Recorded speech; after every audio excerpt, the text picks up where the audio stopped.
Assalamualaikum warahmatullahi wabarakatuh. Nama saya Kara Novaria, NPM 1804040055 dari Ekonomi Syariah.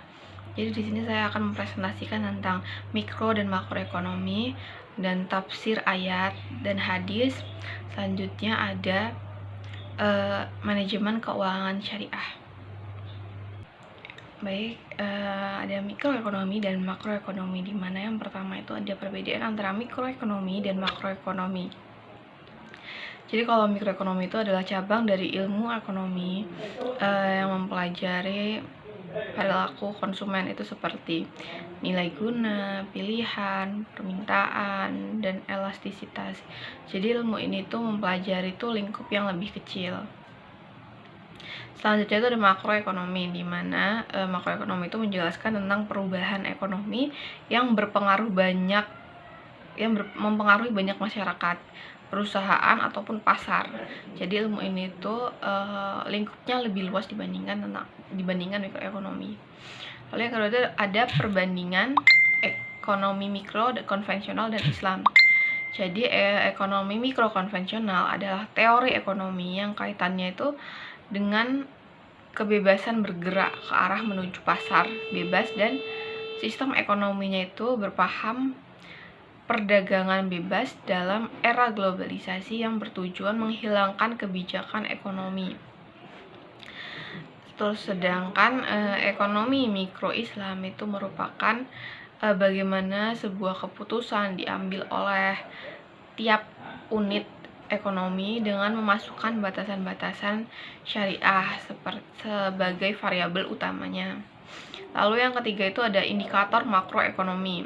Jadi indikator makroekonomi itu ada 4. Yang pertama itu pertumbuhan ekonomi, inflasi, tingkat suku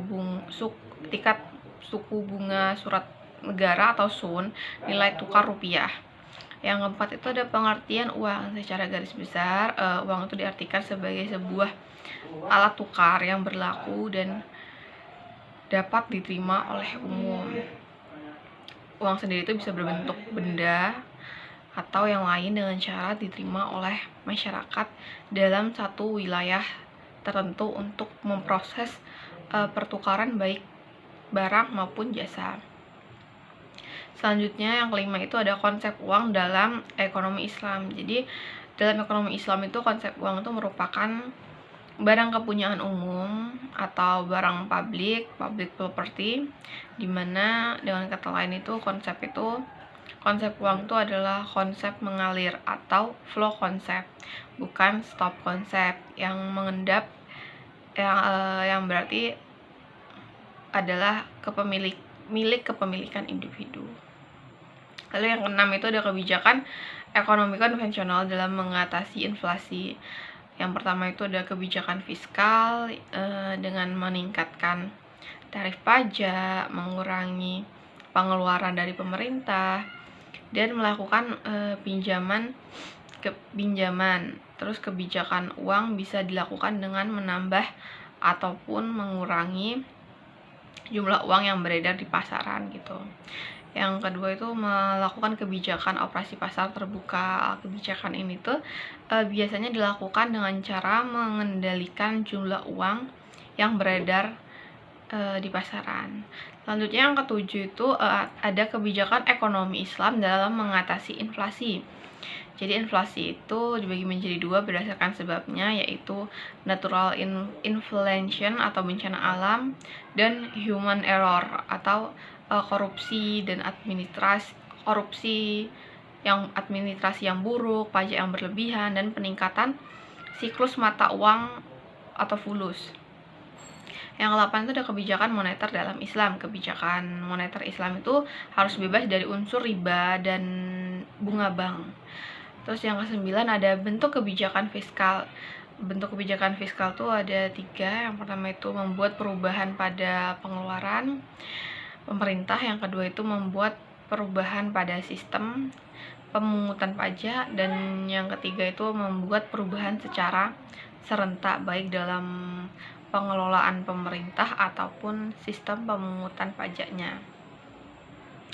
Selanjutnya yang ke-10 ini ada pengeluaran pemerintah, di mana pengeluaran pemerintah ini merupakan bagian dari kebijakan fiskal, yaitu suatu tindakan pemerintah untuk mengatur jalannya perekonomian melalui instrumen anggaran.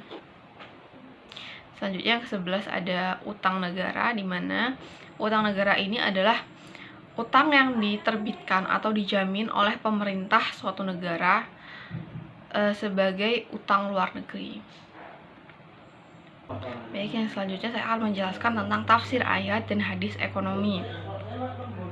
Ayat dan hadis yang pertama itu ada ayat dan hadis tentang perintah mencari nafkah atau bekerja dalam Al-Quran surat At-Taubah ayat 105, dan hadis Bukhari nomor 1442 dan Muslim nomor 1010. Yang kedua itu ada ayat dan hadis tentang pinjaman uang, surat Al-Baqarah ayat 208, dan dalam hadisnya itu riwayat Ibnu Majah itu disebutkan barang siapa yang mati dalam keadaan masih memiliki utang 1 dinar atau 1 dirham, maka utang tersebut akan dilunasi dengan kebaikannya di akhir kiamat nanti, karena di sana tidak ada lagi dinar ataupun dirham.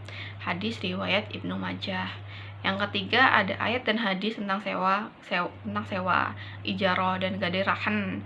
Dalam hukum ijarah terdapat dalam Quran surat Al-Talaq ayat 6, dan hadisnya hadis riwayat Ibnu Majah. Dasar hukum rahan itu terdapat dalam Quran surat Al-Baqarah ayat 283, hadis riwayat Bukhari dan Muslim.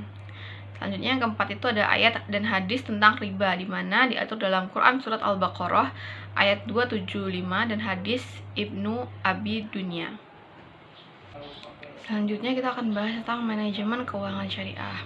Yang pertama itu ada konsep nilai uang, time value of money, dan economic value of time, di mana konsep time value of money adalah dapat dikatakan nilai uang di masa sekarang dapat disebut lebih berharga dibandingkan masa yang mendatang, walaupun nominalnya itu sama.